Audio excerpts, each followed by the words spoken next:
What is up, guys, and welcome to the Meeple Minded Podcast, a podcast where we talk all things tabletop gaming. My name is Jason. And I'm James. How are you doing this week, James? Yeah, not too bad. Not too bad. Good. How's work been this week? Great fun? Oh, yeah. Same old, yeah. Riveting. Almost skipping every morning because I'm looking forward to it that much. I bet you do. I bet you please all your neighbours as well with your little jolly skip all the way to work. Yeah, with a song. If it's a particularly... No, I drive in for a start and I look like every other miserable person on the road at that time in the morning. It's like, I don't want to go to work. Just think though, James, when you're on your way to work, I'm already halfway to London. Yeah. I say halfway because I would have left like 2 hours before. Yeah. And that. Oh, you'll be in. So you'll be in your first traffic jam of the day. Then. Exactly. Yeah. See, that makes me feel a little bit better. I am sustained by your misery, Jason. Good. I'm glad I can at least make someone happy because I damn sure don't make my customers happy. Let's put it that way. It's like, I'm having an awful day, but Jason's stuck in traffic. That makes me feel better. Yeah, I try to get that mindset in myself. You know, I should feel happy because Jason's stuck in traffic, but then I remember it's me. So... But then again, I'm stuck in traffic with all those other lovely, miserable people that just don't want to be there. All those people who are either have to be in their cars or haven't realised that the tube is a thing. Yeah, there is that. Yeah, Londoners, actual Londoners, people that live in London. Why? Why even own a car? I don't get it. To escape London. It's for when you got out of London. Well, yeah, I mean, that's fair. I can definitely understand that because if I lived in London, the first thing I'd want to do with my day off is get out of London. Can you remember the good old days, Jason, when we actually used to look forward to going to London? Now that you work there, it's really like... Yeah, it's a pain, actually, because there's some really good game stores in London. Yeah. As we've talked about previously, we've obviously got the Bad Moon Cafe, we've got Drafts, there's 2 Dark Spheres in London, amongst all the other amazing shops that London has. Yet, because I work there, the last thing I want to do on my days off is to go there. Yeah, but just think, Jason, you're a sensible person. So if you do go there on your day off, you'll get the train and use the public transport, which means that you could stand on, say, Oxford Street and go, you're all in traffic. That's very, very true, James. However, I would like to point out one slight flaw in your plan. What's that? Public transport. Yeah. Strikes. I wouldn't be the clever one then, would I? Standing on a train station with no trains running. There should be trains. Why are there no trains? This is a station. Exactly. These people have clearly never played Ticket to Ride, James, or on the Underground. No, they haven't. I think that's how we solve all of the striking issues here in the UK for the transport. Get the union of the government to sit down and just throw Ticket to Ride in between and go. There you go. Learn how to play that, and then you'll know how to run the railways. No, I can tell you exactly what will happen is the government will try and cheat the rules and the union will just demand more pay and not do anything. Yes, yeah. There you go. See, I had a pop at both sides. We're not biased here. We're not biased at all. I mean, I am, because I am a train user. Quite regularly, in fact. So I am constantly put aside. But for the most part, depending on what their reasons are, I do support them in a lot of things. So yes, we are actually unbiased here. Yeah, see, I took a jab at both sides. I am not biased. Yes. So, James, gaming podcast. Let's talk about games. What games have we played this week? Oh, we played a bit of After the Empire, haven't we, Jason? We did indeed, yes. Last Wednesday, game night at home. That was an interesting one. What were your first thoughts on that? We're doing this wrong. Yeah. I think I think I broke that game a bit too easily. So I think there was something wrong. In fact, I now know that we were doing certain things wrong because I sat down and read the rulebook last night at the game club, and there was a few things that we were doing wrong within that game. Which again, this is no shade on the teacher. I think our newsman has the game. Yep. And as I've said, we've read the rules, so I think we're going to be hitting that to the table again very soon. Yes. Definitely a very good game, but I just initial thoughts were we're doing something wrong. Yeah. I like I said, I think I managed to break that game a bit too quickly and easily for that fact. But yeah, I mean, initial thoughts of it, like having read the rules, there was a lot of it that we were doing right, and they were the bits that I was really enjoying about the game. You know, the worker placement aspect of it, that was really, really good. I like how the gold system works in it. Yeah. Because you've got that really cool mechanism of, obviously, gold is how you win the game. Yep. But the more gold you have, the more you'll attractive you are to being attacked. Yep. So you kind of don't want to have too much gold, but you also don't want to be too close to everyone else, because at the end of the game, everyone's going to frantically be trying to get as much gold. So that's a really cool way of keeping the game balanced. Yep. Because again, if you do manage to just storm ahead on gold, you're going to get battered by all the... It does beg the question, though, is how the bandits know exactly how much gold you've got, unless you're just hanging it off the edge of your castle going... There you go, look at this. Look. Oh, God, there's millions of them. Now, I did see, actually, with regards to that game, well, one of the tactics that I deployed in that game actually appears to be a favourite tactic online, which was you have the choice of basically hiring soldiers who you have to feed at the end of every combat, or hire mercenaries who fight your wars and then bugger off without food. Yep. So I adopted the mindset of, well, I'll keep my castle wooden and I'll just hire a load of mercenaries and Bob's your uncle. I'm quids in because I'm not actually spending anything. And it worked really well. And it seems like that is a actual tactic that a lot of people have adopted. So I'm glad I spotted that little thing. But yeah, when we play this again, I think we'll pay a bit more close attention to those rules. Yes. And because combat was definitely being dealt with wrong, as well as some of the building mechanics. So looking forward to trying that properly. Yeah. But kids, read the rules. Yep. Don't do what we did. That being said, James, should we jump into a topical this week? Oh, we've done a couple of weeks of game highlights and on a gaming podcast, Jason. Unheard of. I know. It's blasphemy. I know. Blasphemy. Yeah, let's just waffle on for half an hour or so. Half hour, 45 minutes now. I mean, to be fair, when we talk, we usually waffle on for about 2 hours, and then I spend about 4 days cutting that down to about 45 minutes. Yep. But yes, we have a topic, James, and this was derived from a question that we got sent on one of our social media platforms. So, should we dive into it? Let's do it. Let's do it. Suspenseful music time. Ooh, yeah. I'm so sad. I really like that. James, we had a question come through to us on, I think it was our Instagram the other day, and while I did correspond with the person in question, I actually figured this is actually quite a good topic to cover at this precise moment because of something else that we will mention throughout this discussion. Mm-hmm. And the question was from someone who's not new to games, but still fairly new to games. And they've obviously started buying games. They're buying lots of games to their collection. And the question came about because they wanted to know how safe Kickstarter really is. You know, is it a safe platform? Is it a trusted platform? You know, is it is it a safe place to get to buy games? This is a question that will probably go for the rest of time that crowdfunding is a thing, because we're going to talk about crowdfunding in general. While Kickstarter is the big boy, we obviously have Gamefound, there's BackerKit doing it now as well, Indiegogo, and a myriad of other different places. So James, as someone who has never done a crowdfunding campaign for a game, what's your opinions on crowdfunding? It depends, because to me, it's a bit more of a nuanced question. Because, you know, how safe is Kickstarter was the question. But well, the simple answer to that is, well, Kickstarter is a legitimate company, so yes, yeah. In that aspect, it's fairly safe. It's legit. Yeah.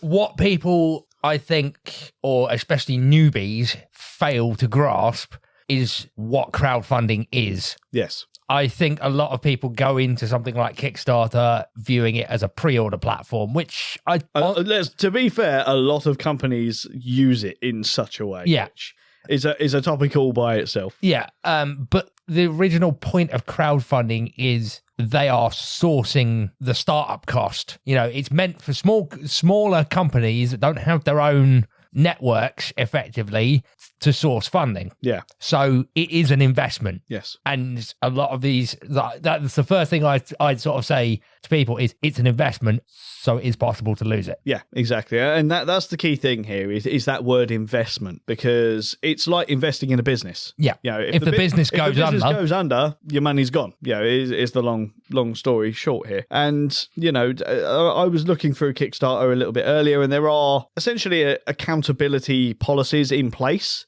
for projects that are hosted through Kickstarter, because obviously when you support something on Kickstarter or crowdfunding in general, you're not actually technically doing anything with Kickstarter per se. They're kind of the middleman. They take your hosting money. Yeah, it's a hosting site. And then the first thing is you don't get charged until the funding goal set by the creator is actually met. Yeah. And then it runs for a period of days. And at that point, Kickstarter will take the money from yourself and all the other backers. They put it into a nice big pot. I think it's 7 days after that. They take their cut, which is a percentage of whatever the campaign has made, and then they pass the rest of it on to the creator and goes, right, go and make whatever it was you have had a project for. It could be board games, could be computer games, could be a 3D printer, it could be a teddy bear, you know, a brand new teddy bear that you want to bring to market. That is what Kickstarter is for. And yeah, there is an accountability policy in place, and it has 3 key points to it. Number 1 would be when you support a project on Kickstarter, you are not buying a finished product. So again, there's distinguished words here, James. You're not buying a finished product. It could be at any stage of the progress. Number 2, and this is obviously a key one for something that we will be talking about later, Kickstarter is not responsible for the content or results of the projects on the site. Yep. And number 3, there is always a chance of delays or setbacks, which is a common complaint that we always hear about crowdfunding. Yeah. Because if I back a game right now, which I know I'm currently backing a couple of games, I know that those games are not going to be with me for at least a year, possibly 2, sometimes 3, sometimes never. Is that really a pre-order platform? Let's be honest. No. It's like I said at the beginning, you are investing in a project. Yeah. So on those grounds, we'll look at these things as an investment. How safe do you personally perceive backing a game on Kickstarter to be? If you take into account all of the things like delays, potential price increases, shipping costs. Yeah, that was a big one. That was a big one, wasn't it? The shipping crisis and manufacturing costs going up. So let's say originally the product had a goal of £5,000, just to pull a random figure. Yeah, that will be very low, but we'll go. Let's just pick a random and say they had an original funding goal of £5,000 because when they totted up all of their costs, it came to an amount plus a little bit extra of profit. Yep. Sweet. Yeah. But now all shipping's gone up, so that's eaten their profit away. So now they're not actually making anything on the initial run. Then the factory that they've sourced to actually put these components into production has gone, well, due to materials cost, we're going to have to actually increase the costs of your order. Now they're sitting there going, we've run out of money. So all that profit is gone, and we're now eating into basically an overdraft. Yep. In that situation, which has happened a considerable amount of times. Yep. And to talk about the shipping crisis, and this is another thing to bear in mind for anyone who hasn't used Kickstarter. We're talking about postage and how that affects the Kickstarters. Postage is usually charged separately. That is not included in your pledge. Yep. You're pledging for the product, and then when it comes close to shipping out the product, they'll send you a lovely pledge manager where you then pay for the postage. Yep. And that's usually the best way of doing it because it's so close to shipping, the shipping prices will be as current as they possibly can be. Yep. The problem being is if that falls slap bang in the middle of a shipping crisis, those prices are going to be substantially more than the, air quotes, estimated postage cost that will be listed on a Kickstarter. And just like anything else, remember that it is a global platform. You never know where it's actually, most of these places will contract factories in China.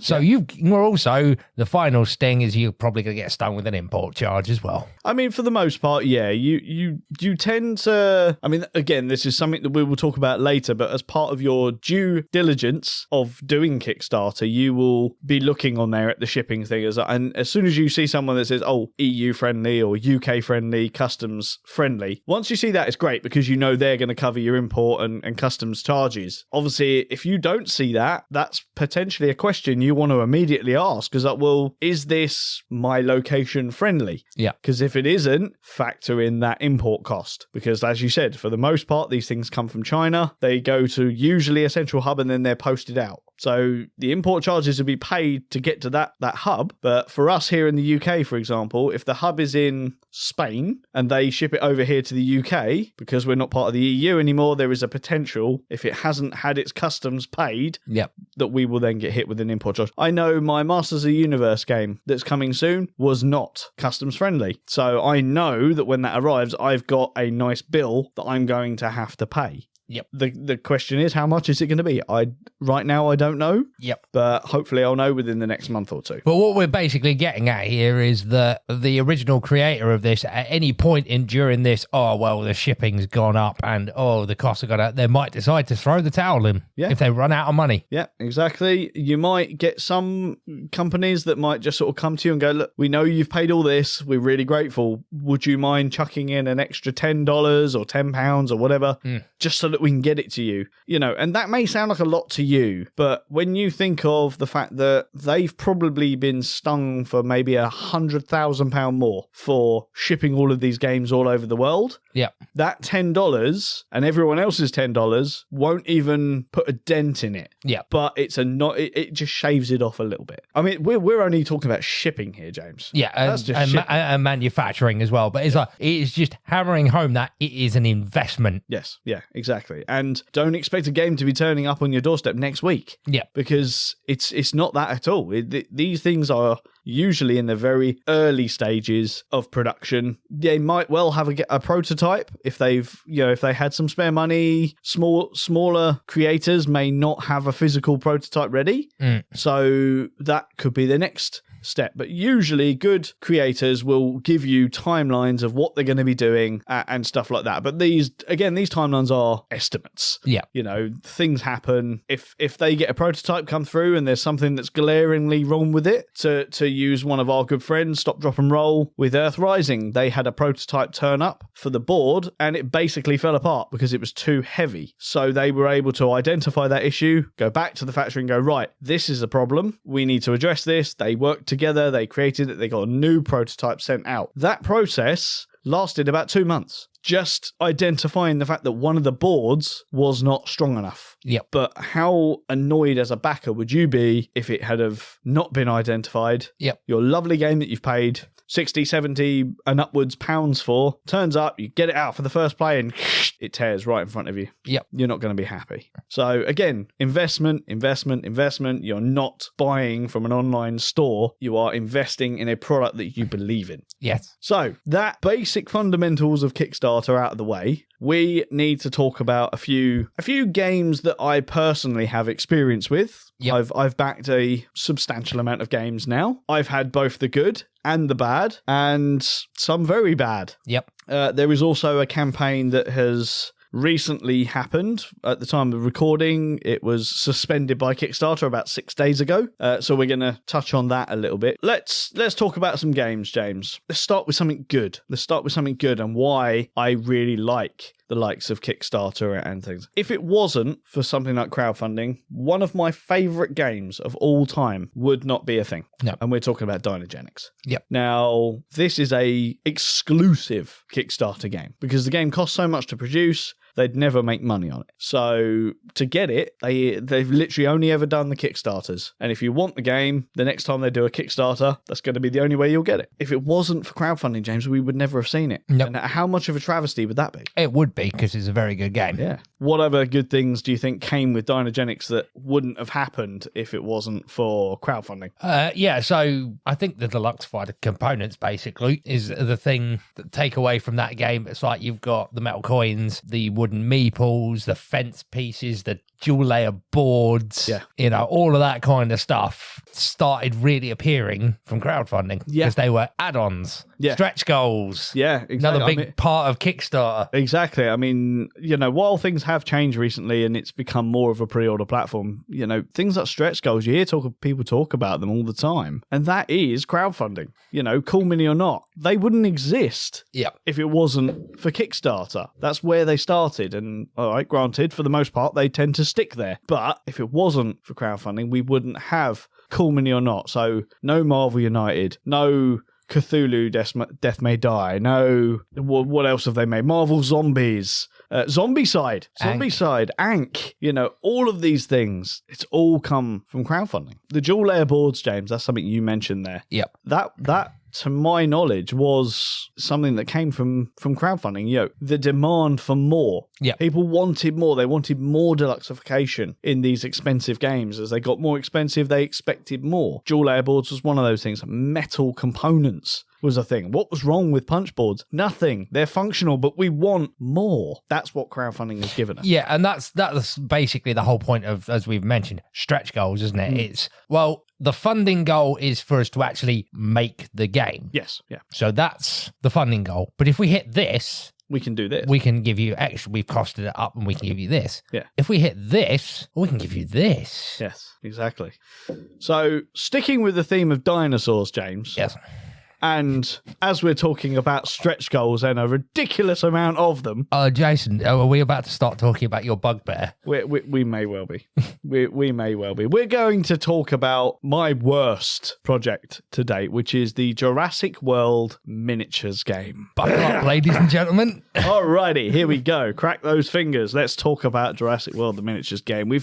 You've heard me talk about it since the inception of this show. Me and Ian, my original co-host, we both backed this game. We both backed this game for a how much? Substantial amount, multiple hundreds. I mean, to be fair, I backed 2 copies of the game just for me, 2 copies, and yeah, it came. The campaign was really, really good. The campaign page was good. It looked attractive. It had all of the IPs and stuff. It had Universal's branding all over it, Amblin, all of the lovely bits that you'd want to see to know that a Kickstarter is it's legit. It is legit. Now, they had a fierce stretch goal run, shall we say. Almost every day they were unlocking 2-3 stretch goals, and their Kickstarter stretch goals was more miniatures, more dinosaur miniatures, not small miniatures, big miniatures, which is great. I was getting a lot for my money, and you know what? Granted, I spent multiple hundreds on it, but with what I was going to get, it would have been well worth it. Now, this game, I believe, was on Kickstarter in 2019. It is now 2023. I do not have this game. There has been no updates for this game since last July. Seemingly, the creators of this game have disappeared off the face of the planet. So, we've had some good. Now we're talking about the bad. This is the downside of that investment side of things, because as I said, everything about this, I although this was very early on in my gaming sort of journey, I did my due diligence for this campaign. I checked the company, Exode Games. They were, they were a company. They didn't have anything negative about them. They'd had a previous campaign which had succeeded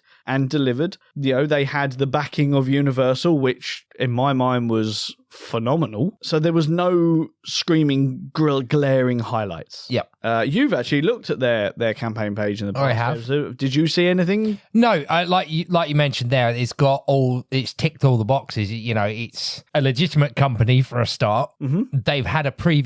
They've run and completed a previous Kickstarter campaign. So that to me says, okay, cool. They've already done a campaign and they've delivered on it. So +1. Yeah. And the big one for me, like you said, was having Universal's seal of approval, because it's like, that means that they've checked to make sure they're happy to give their IP to these people. So it must be legit. Yeah, exactly. So what went wrong, James? What went wrong? Well, all of the place, the Kickstarter page is still there. You can by all means have a look at this on Kickstarter. You can access the comment section, the updates. All of these things are still available to the public. There's a lot of people saying that this was a scam from day one. Now, for a period of time, I was one of those people. But in the process of preparing for this episode, I did a lot more diving in than I would usually do on one of the companies. And I'm actually at a point now where I'm going to come out and say I don't think this was a scam from day one, and for multiple reasons. First and foremost, as I said, the last update we had was July last year. Now, if it was a scam, there's no way in hell they would have dragged it on as long as they did. Once they had that money, they might have done a few updates to sort of,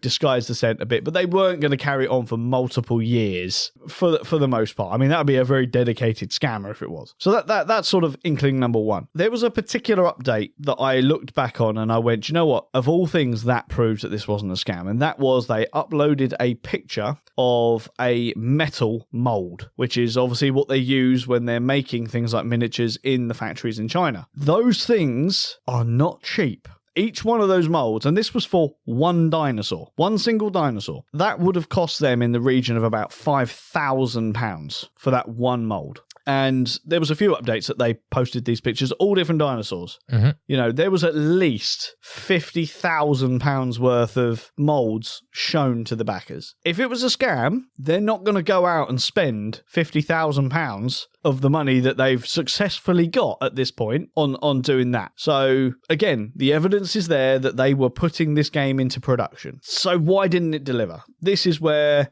things get dicey, because obviously the campaign was in 2019. It was meant to deliver in 2020. At this point, we all know what happened to the world. Yep. Between those times. So that obviously affected it. There was a new movie coming out which will have affected it as well, because there was content coming for the game that was tied into the new movie at the time, which they obviously weren't allowed to talk about for fairly obvious reasons. So that's another thing that affected it. When you're working with an IP, the original IP owner has the right at any point to change whatever they so want, So if they put something they designed the pictures on the box and they went, right, this is all done, this is ready to print. If Universal turned up at that point, as they actually did, because even Universal has confirmed this themselves, they came along and said, oh no, we need you to change the box now because we want you to have this dinosaur on it. So they did. They changed it all and they showed all the progress. Couple the fact that 2 years down the line, having spent all these money on molds, that money that they initially got, because this campaign raised about £300,000, and then they did like a second mini campaign which raised another 300. So they raised about £600,000 for this game. 2 years down the line, having been spending all this money on production in in China and all that kind of stuff, the money was getting low. I think what I personally think happened is the money ran out, and as an inexperienced company of such a large production, because the game that they did previously was not a large production, with a large production and the pressure from the IP and stuff, I think they panicked and they've essentially disappeared off the face of the planet. Looking into it now, the company has gone into liquidation, so confirming that the money is gone. And at the end of the day, if the company doesn't exist anymore, the people don't work there anymore, they're not going to be signing on to a Kickstarter and basically acknowledging it, because they'll be doing it off their own back. And understandably, people have invested their money, they're going to go for them. Yep. So they've kind of just ghosted everyone, which I don't think is the right thing to do, but there is a semi-side of me that understands this. Yeah, I would have to agree with you on that one. I don't think it was a scam. I think basically you and all those other people, you basically invested in it and it went bust. It did, yeah. It didn't work out. And yeah, my investment has gone. I mean, one day, randomly out the blue, it could just turn up. Yeah, there's nothing saying that there isn't stuff going on in the background. But the realist says, this is a dead project. My money is gone. Learn from my mistakes. And this is the thing now is, what did I learn about this campaign? Because I did my due diligence. I checked the company. I went on Board Game Geek. I checked the designers. Are they credible? Is the company CEO credible? And, to be fair to her, she was incredibly credible. A lot of business knowledge and stuff like that. I think the one thing I learned from that campaign, and I have stuck with it since, is while all of those things were big ticks, Exo Games is still a small company. And to take on such a behemoth project, because we worked it out, I was going to get about 12 boxes of miniatures. Yeah. That's just me. And you think worldwide, it's people all over that'll be doing that. That's a monster of a project for a small company. I think that's what I learned. Big production, small companies, I'm probably going to steer clear. What do you think about it now, Jez, because I've not really talked to you about Jurassic World other than I'm frustrated about it. Yeah. I think just to take away from that, it is that small company, massive project. It's like, especially if you've gone from one small production to a behemoth, it's whoa, maybe you should go in steps. Yeah. And the other thing they probably didn't help themselves on, and I have no sympathy for them on this, is they were constantly, in 2020 especially, posting about new games that they were working on and stuff like that as well. Like, all these games are coming, It's like, you're a small, I believe it was a 3-man team at that company. Forget those games and focus on the one that people have got a lot of money invested in, and that by that point you will have already been struggling. Forget designing those other games, because that really did reek of, we're running out of money, we need to get another game out there on Kickstarter to get the money from that to pay for this, and then we'll deal with that one at a later date. Yeah, it's the last thing I think a company should be doing. But back to positives here, James, back to positives. Small publishers. We know a few of them personally. Stop, Drop and Roll, Unfringed, the likes of Pugs in Mugs would never have been put into production. And the key one that I actually now like to use is the Unfringed game, Zuli, because that game would never have been made, and yet that was the talk of the town at UK Games Expo last year. And every print run it's had since has just sold out instantly. Again, that wouldn't have happened if it wasn't for Kickstarter. So bonuses, is it safe for the most part? Yes. As I've said, I've done a substantial amount. Three-digit amounts of campaigns, and I've had 2 that have gone wrong, and only one of them has never delivered. It depends on your definition of safe. Yes. It is, no investment is safe. It's exactly the same as buying stocks in a company. If that company goes belly up, you don't walk back up to them and go, well, where's my money back? It's like, it's gone. Look at investing in a game as stocks on the stock market, isn't it? That's basically what you're doing. You're going to the stock market and you're buying. I like the look of that. I'm going to give you some money. Yeah, exactly. Why haven't we got a game like that yet?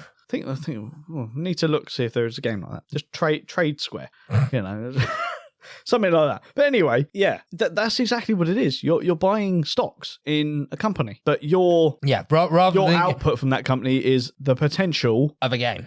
Potential of a physical game. And this isn't limited to just tabletop games, is it, James? Like the likes of Kickstarter, they deal with everything, and there's been probably thousands of campaigns that just haven't fulfilled. I think you get sort of like a 30-day, I guess, not really buyer's remorse, but if you start seeing things go belly up in the first 30 days, you can apply for a refund.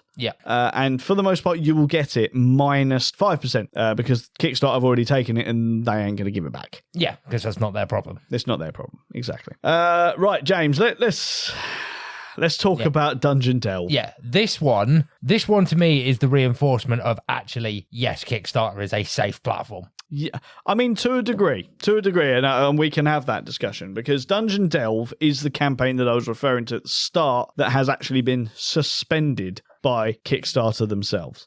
Now, a very quick back history as to what Dungeon Delve is. It was a dungeon crawly type D&D board game hybrid thing, and you'll see why I'm calling it that in a minute, that was on the crowdfunding platform. It had a questionable project page. That's a polite way of putting it.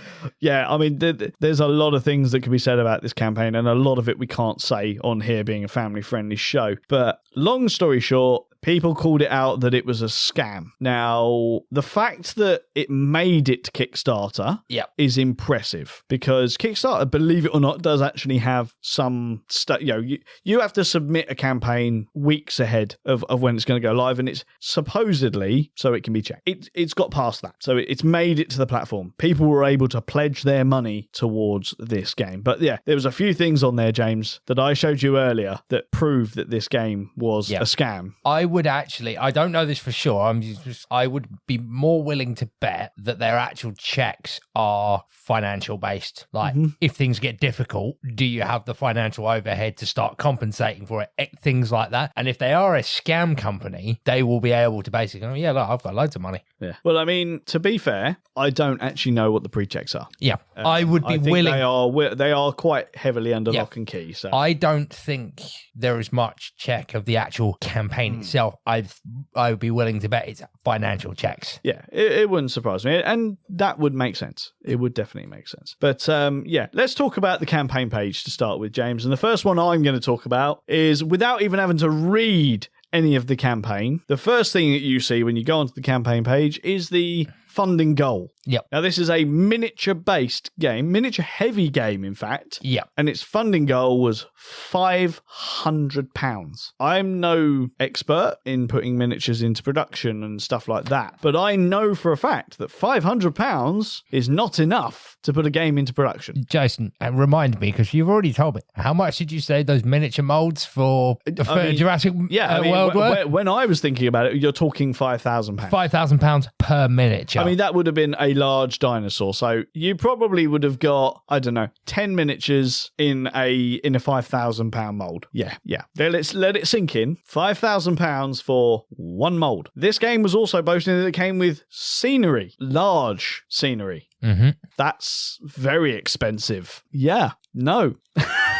So now we can actually talk about the campaign, James, because we've got past that initial step. What did you see on that campaign page that immediately drew your eyes to it and went, I need to back this game? Well, the thing is, all right, we need to talk about comparisons to other campaign pages as well, because, they're usually brightly coloured, they've had some graphic design put into them, basically, to make them look flash. Yeah. This one was stock white. Yes, stock white. Yeah. Might as well have been done on Word. Yeah, with some pasted pictures in, and the pictures were a doozy.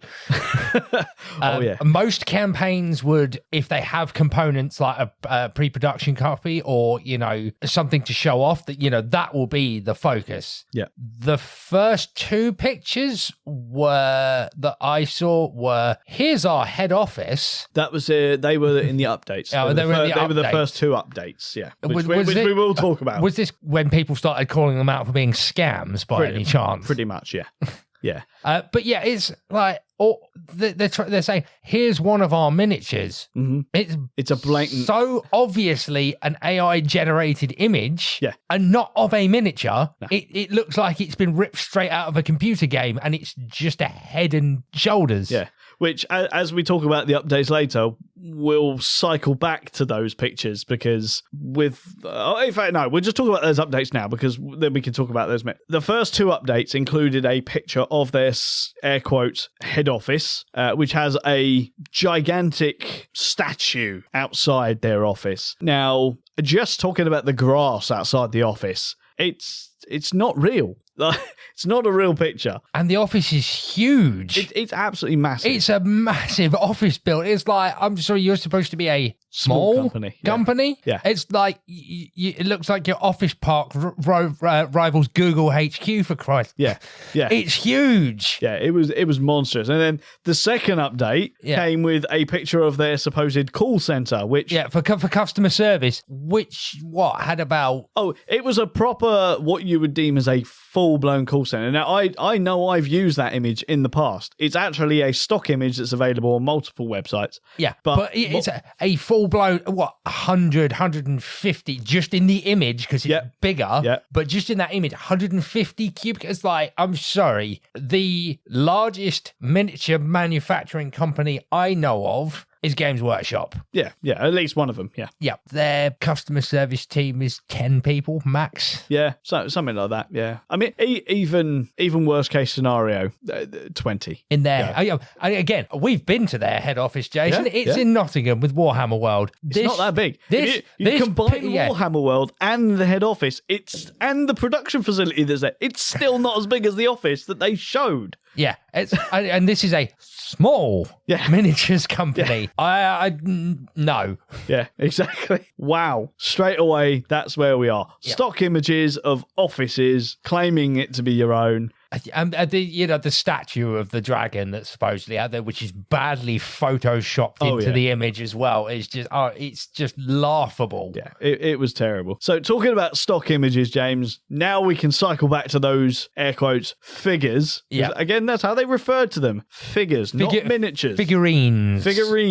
Very, very old school. Okay, so now we're back to those. We're talking stock images. What's the betting that you could go onto any random stock image website and type in dwarf fantasy character? Yep. And you would be able to get one. But it's the fact that it's further down, they've obviously ripped, because at this point we're accepting that this is a full-blown scam page. About 4 or 5 images down, you actually start to get images of miniatures. Blatantly not theirs, but they are miniatures. You can tell it's a miniature. You can see the base. It's about the right size. I can actually see the paint marks on it where someone's done a very good paint job on it, not them, because they've nicked it from somewhere. But these primary images you've used are CGI characters from a computer game of some description. Inherently isn't a problem. No, but don't claim them to be figurines. When you're claiming them to be figurines for a game you've produced, it's like, that's not a figurine. No.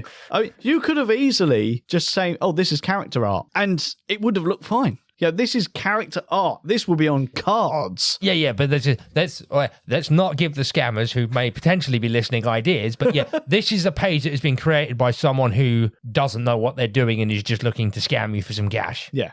Anyone but the greenest of green gamers is not going to fall for this. No. Just as, it's on the same lines as cold calls you get when they claim to be your bank. It's like 99% of people are going to tell them where to shove it because they can see it's a scam a mile off. Yep. It's that 1%, and that's why they do it. They cast the hook 1,000 times, they'll get a bite one time. Yep. And again, this actually plays back into my first comment of the funding goal being as low as £500. Now, while we all know that this was never, ever going to be a game that they were going to put into production, by having such a low funding goal, if they make £501, they will have that money released to them. Mm-hmm. Granted, it may not have been as much as they wanted, but there's still more money than they started with. Yep. That's a success in their eyes. And the last thing anyone wanted was a clear-cut scamming board game project to be successul. Yep. Because the second one is successful, you'll get more. Yep. So hopefully this is going to be a one-off. I don't think it will be. I don't think it will be.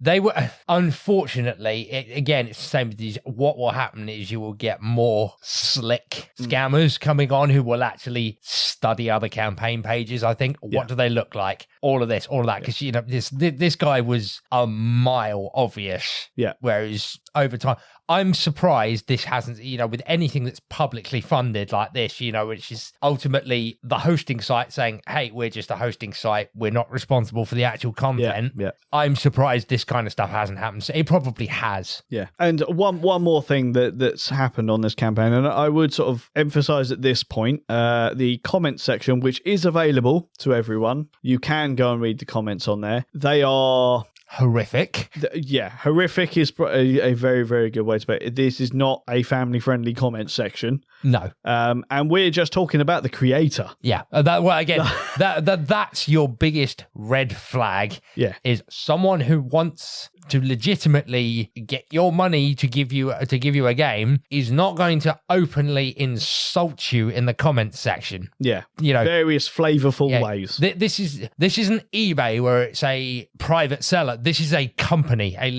supposedly a legitimate company with a reputation, with a customer service agent, presumably, on the other end of that comments line to communicate with the backers. They're not going to be swearing, which this person clearly is. That's the mildest of what's going on there. I mean, we cannot, under any circumstances, repeat the stuff that's going on here, but there are racial slurs used considerably, a myriad of other very, very offensive comments. The defense will have also been said. I would actually point out another red flag, actually, is also, there are racial slurs coming from the creator, but there there are also accusations from the same creator that some of the comments people are being racist. Yes. Yeah. To which my immediate argument is there's no information about what you personally, as the employees, or where you're based. None of that information is available to the backers. No. So, I mean, we're talking about. I think, to be honest, I think you're a phone scammer, and that is your defensive reaction. Yes. And it gives you away a mile off. Yeah. And what we've just talked about, James, are the comments that have not been removed by Kickstarter. There is there's about 100 comments that have actually been removed. Yeah, I don't envy the Kickstarter moderator who is just having to go through that. Yeah. Obviously, now that the campaign has been suspended, there's no more comments coming. So that side of things is pretty safe. But yeah, if you want to have a read, just bear in mind it's not nice. No. You know, I'm not usually offended by anything like that, but wow. Yeah, just wow. And I managed to get in before they removed a lot of the comments, so I saw some of the really bad stuff. But yeah, that's Dungeon Delve. So how do you avoid stuff like that, James? We've obviously talked about a few things there with regards to the blatant scamming one there, but as we've said, we think more sophisticated scammers may well come in the future. So how do you protect yourself against it? At the end of the day, I did notice it at the bottom of every campaign page is that report campaign to Kickstarter. Yeah. That is really the only way, because it says it in their policies, that Kickstarter is not responsible for basically what is on the site. So they do some basic checks, but not in-depth ones. It is up to you as a potential investor, if you think that something is wrong with it, to go, this not done so sure right. About that. Yeah. No, I would agree. If there's any sort of question about a potential concern, then feel free to use. Obviously, I would say your process is again, because I don't use Kickstarter. I would presume you would politely start an interaction with the actual campaign itself. Yeah, because you have the comment section, which if you are a backer, you can do. And any legitimate company is going to be happy to answer your questions. Yeah. If you do it in a respectful manner. Yeah. That's your first one straight away. It's like, okay, I'm actually talking with this person. Do they sound legit? If they're like this guy and they immediately basically insult you for asking a question, that's a big slap that report to Kickstarter button. Exactly. And to expand on that as well, because of the amazing community that we're part of with board games, and this is very board game centric now, we have the perfect resources in trying to figure out your concerns. So, as we said, due diligence will get you a long way. Board Game Geek is your perfect thing. First off, look for the company. What have they made? Are they reputable? Look for the designers. Are they reputable? If this is a first-time designer, first-time publisher, it is possible, because ultimately that is what Kickstarter is for. Start asking questions on there. Is the game even registered on Board Game Geek? If it's not on Board Game Geek, it's probably not going to be a game that, one, you're really going to want to play, because everyone knows if you're making a board game for the modern era, it needs to be on Board Game Geek or it will die. So Board Game Geek is your first go-to. If you're on social media, Facebook, Twitter, they're all really good places. Facebook especially, because the company will likely have a page and you can just go on it, have a quick browse. If you start seeing negative reviews on that, you've got your answer. You've got various other tabletop gaming groups that are just full of people just will say, I'm thinking about this. What do people think about it? Yeah, people will have a conversation. A lot of game companies will have Instagrams, for sharing pictures. There's things like LinkedIn. If it's a company, it's like you can look for them on there. Yeah, lots of ways. Basically, it's like any investment. You do your research. You wouldn't just like we keep using the stock market example. You wouldn't just go. It's not a casino. You wouldn't just walk in there and go, "I'll put 500 on Black 31 on this company." It's like you do your research. How well are they doing? Are they going to spam my money up the wall, or are they actually going to do something? There is the board game or gaming equivalent of that on Kickstarter. Do your research before you back it. Yeah, and there is the perfect example there, James. Again, you're talking about a casino. It's backing a game on crowdfunding is not Russian roulette. It's not roulette. You know, you're not chucking. You know, you're not just chucking money at something and hoping. Yeah. You know, as it didn't work. Oh, okay. You know, you are making an educated decision, or you should be making an educated decision. But yeah, back to the social media side of things. Any good self-respecting company of a gamer that wants to sell you their game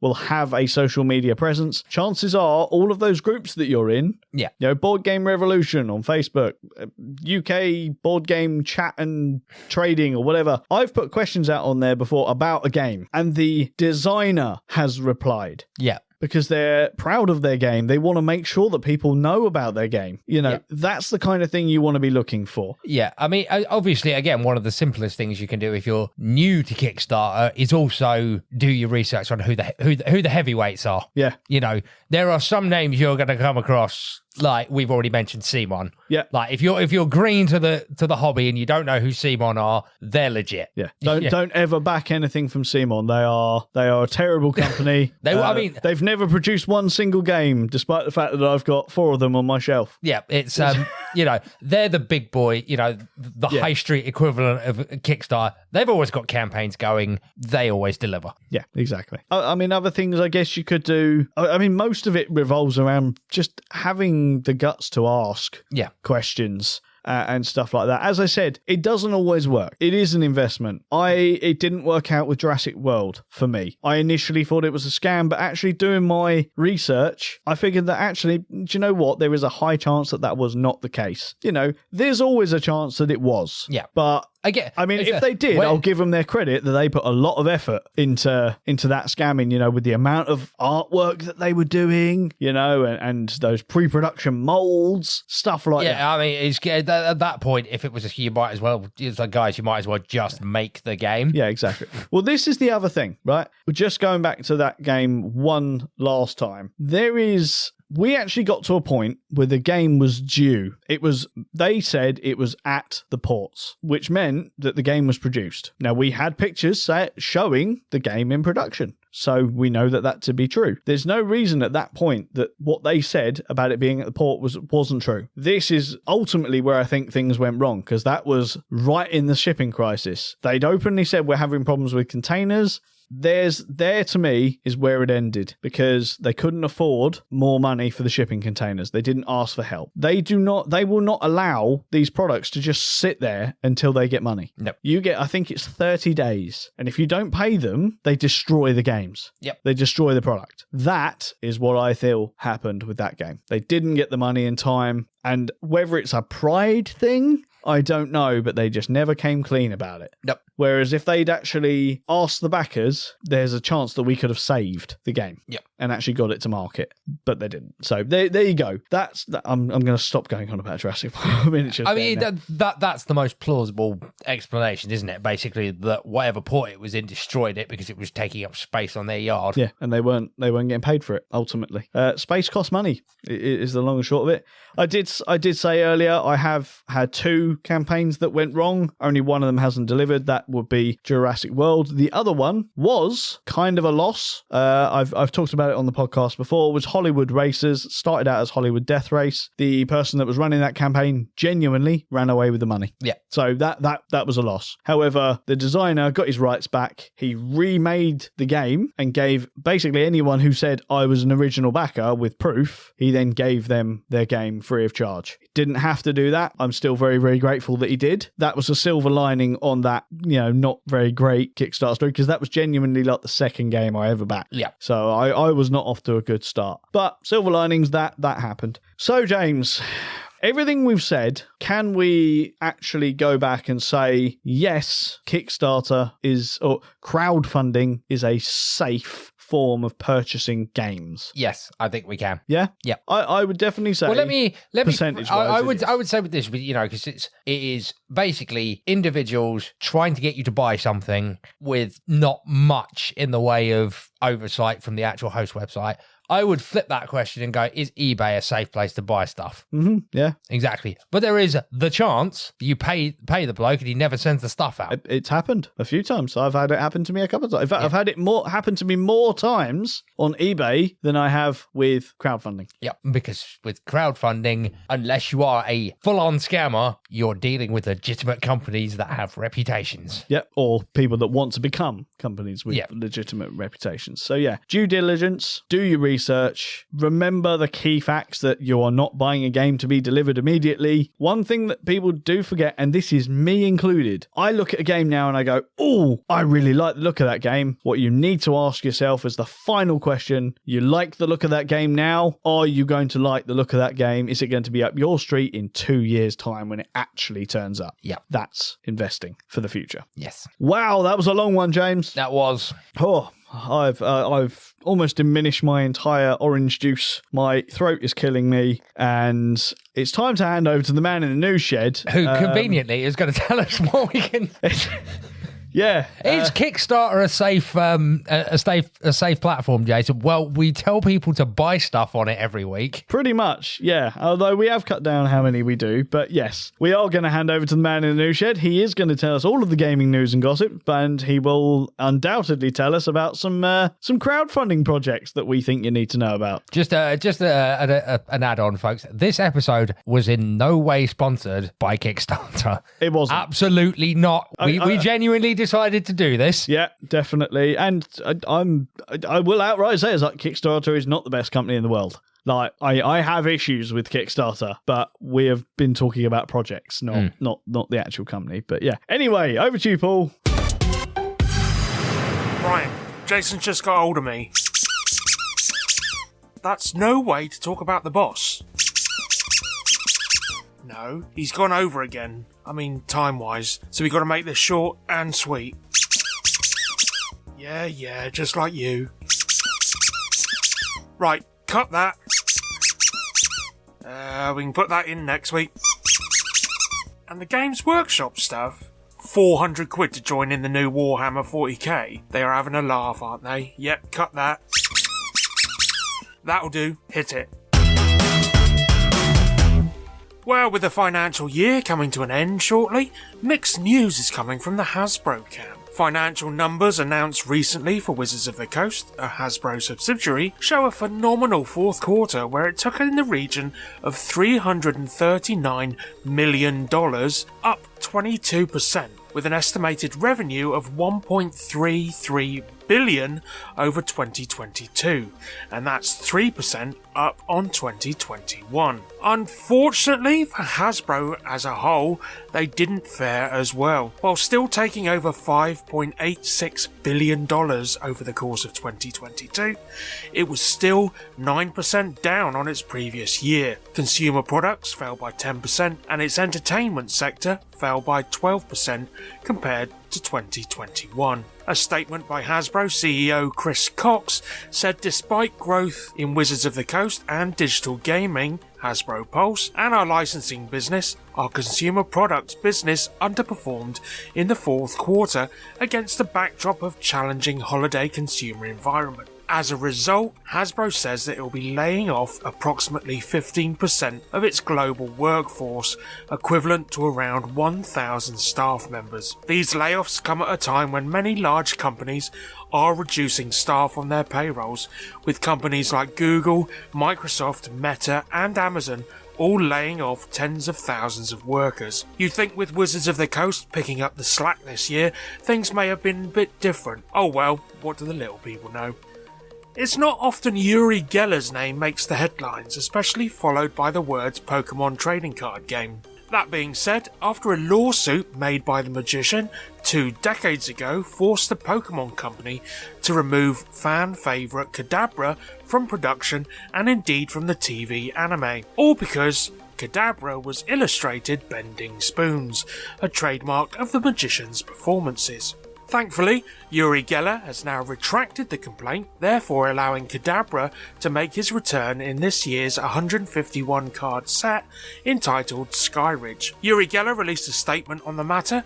I am pleased Pokemon fans are excited to see Kadabra return to the card game. I want to thank the Pokemon fans who reached out to me over the last few years. He continued, it was you and my granddaughters that got me to change my mind. Now we can all see Kadabra reunited with the original Pokemon in the card game this summer. I love you all, and I admit, totally open and honest, I was a fool. It was a devastating mistake for me to sue Pokemon. Kadabra was basically a tribute to Uri Geller, but it's back now, forgive me.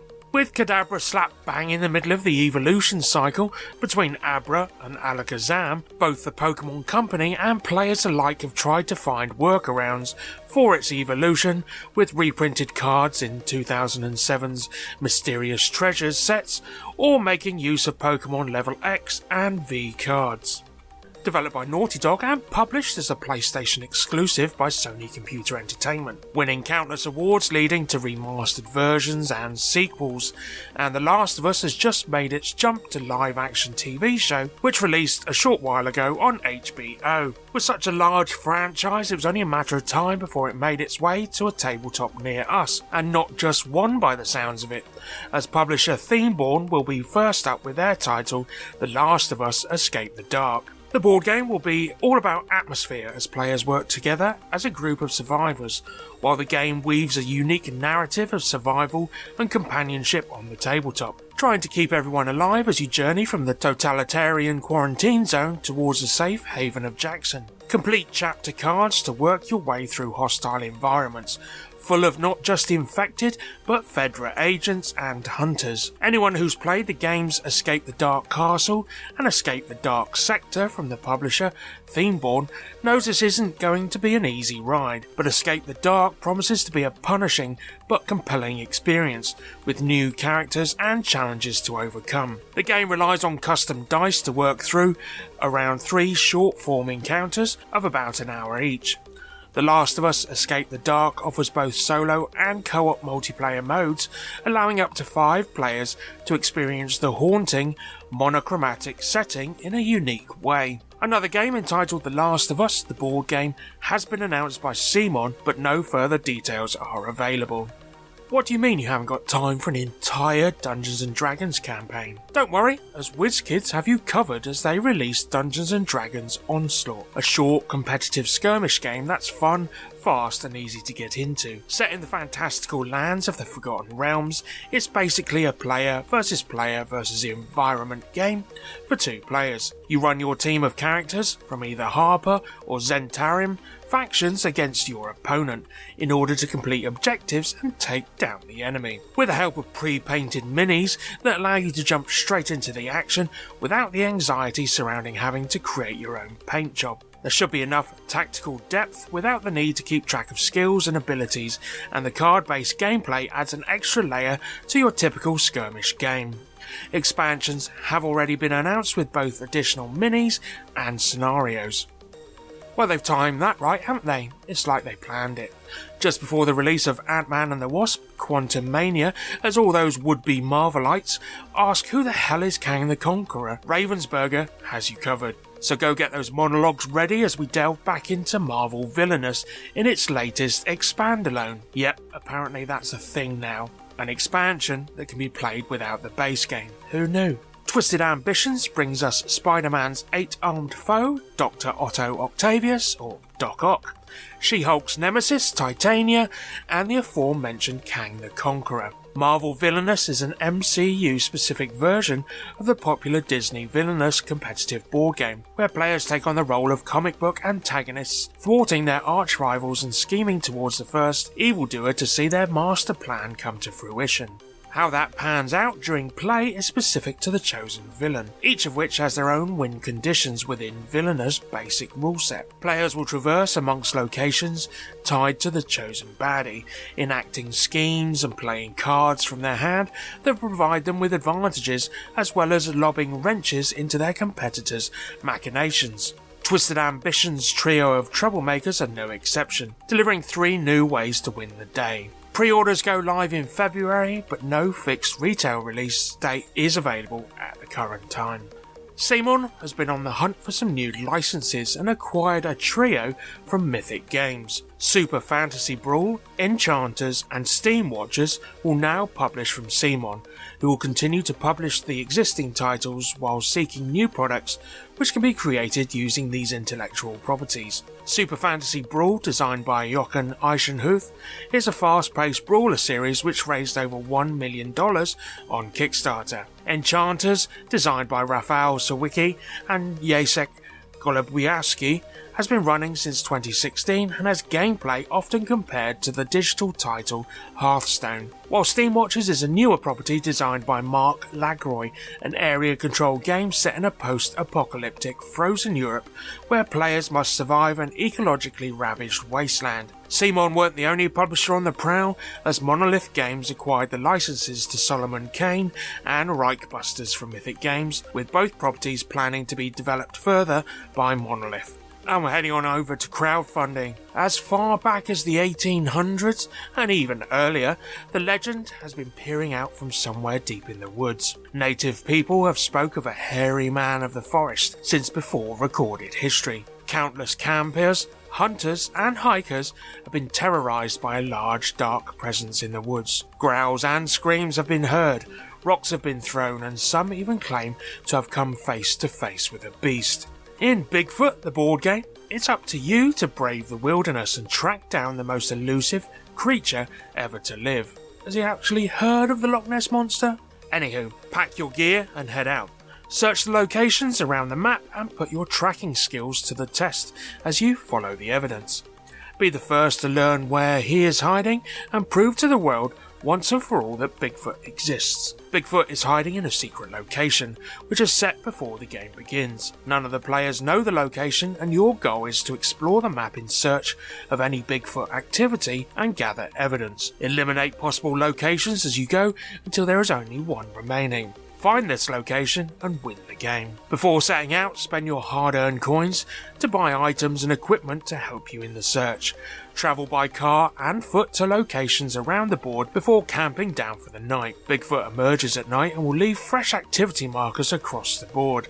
Scout these new traces and analyze them using your decipher and decoding cards before making educated guesses on the beast's location.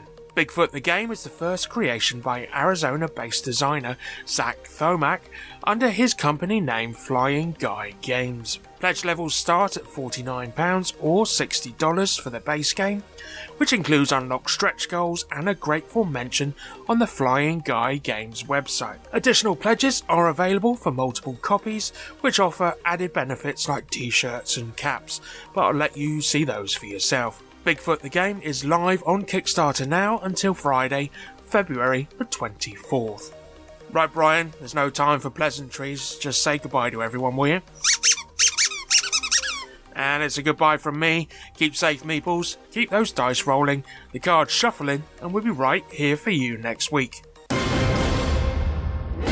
Thank you very much for that, Paul. And thank you guys for joining us once again for another topical discussion.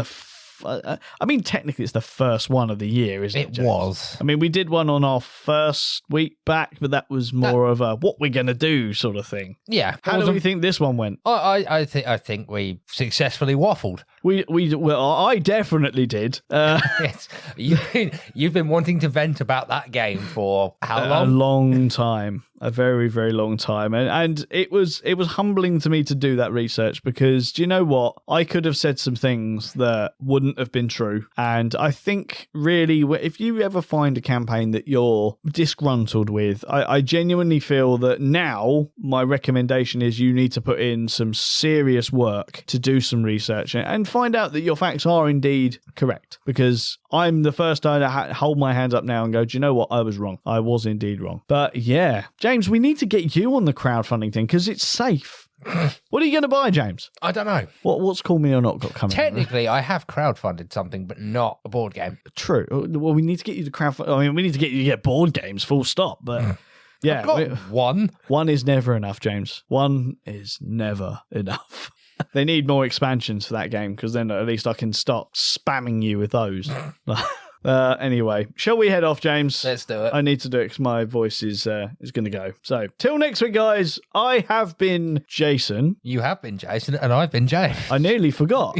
I genuinely nearly forgot. You've been listening to the Meeple Mining Podcast. Join us next week for more tabletop gaming goodness. Ta-ta, goodbye.